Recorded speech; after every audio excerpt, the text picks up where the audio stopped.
পাহাড়ের ওপর দিয়ে উড়ে যাচ্ছিল, তাই সামান্য ভুল হলেই তারা সোজা গিয়ে পাহাড়ে ধাক্কা খাবে। তখন হঠাৎই প্লেনটি ডান দিকে অনেকটা ঘুরে যায়, আর এজন্য যাত্রীরা সবাই একপাশে চলে যেতে শুরু করে। এই ঘটনায় যাত্রীদের মধ্যে এবার পুরোপুরি আতঙ্ক ছড়িয়ে পড়ে, আর তারা তাদের সিট বেল্টগুলো আরো শক্ত করে বেঁধে নেয়। এদিকে বিমানের ক্রু মেম্বাররা তাদের জীবন বাজি রেখে তখন সেখানে থাকা বয়স্ক আর বাচ্চাদের সাহায্য করতে থাকে।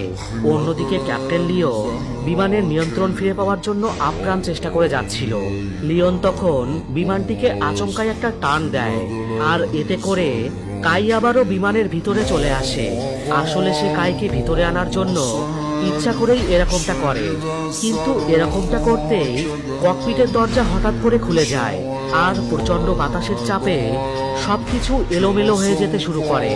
এমন সময় যাত্রীদের সামনে অক্সিজেন মাস্ক নেমে আসে, আর এয়ার হোস্টেসরা অনেক কষ্টে সবাইকে অক্সিজেন মাস্ক পরাতে সাহায্য করে। এরপর ওয়াং অনেক চেষ্টা করে ককপিটের ভিতরে চলে আসে।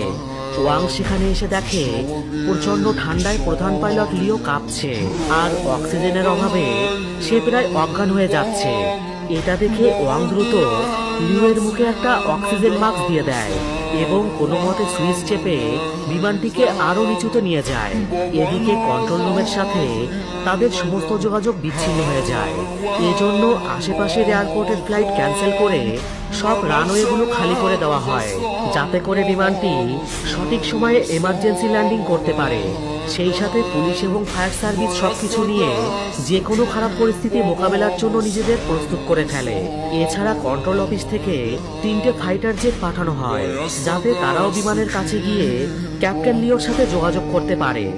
আসলে কন্ট্রোল অফিস থেকে বিমানটিকে বাঁচানোর জন্য তারা সকল প্রকার চেষ্টা করতে থাকে, কিন্তু তারা যতই চেষ্টা করুক না কেন বিমানে থাকা যাত্রীদের এখন শুধুমাত্র লিওই বাঁচাতে পারবে। এদিকে বিমান তখন সবাইকে জানিয়ে দেয় যে তারা ককপিটের প্রেসার লস করেছে, তাই সবাই যেন সিট বেল্ট ভালো করে বেঁধে শক্ত হয়ে বসে থাকে।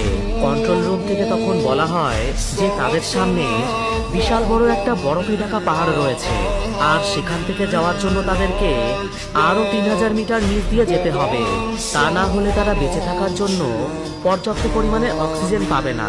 লিও তখন সাহসিকতার সাথে বিমান নিয়ে বরফের কিছুটা ওপর দিয়ে এগোতে থাকে। তবে সে একদম আতঙ্কিত হয়েছিল, কারণ তখন বিমানের মাত্র একটা ইঞ্জিন কাজ করছিল, আর ককপিটে প্রচন্ড বেগে বাতাস আর বরফ ঢোকার কারণে সামনে কি রয়েছে সেটা তারা স্পষ্টভাবে দেখতে পাচ্ছিল না। তাই যে কোনো মুহূর্তেই বিমানটি পাহাড়ের সাথে ধাক্কা খেতে পারে। এদিকে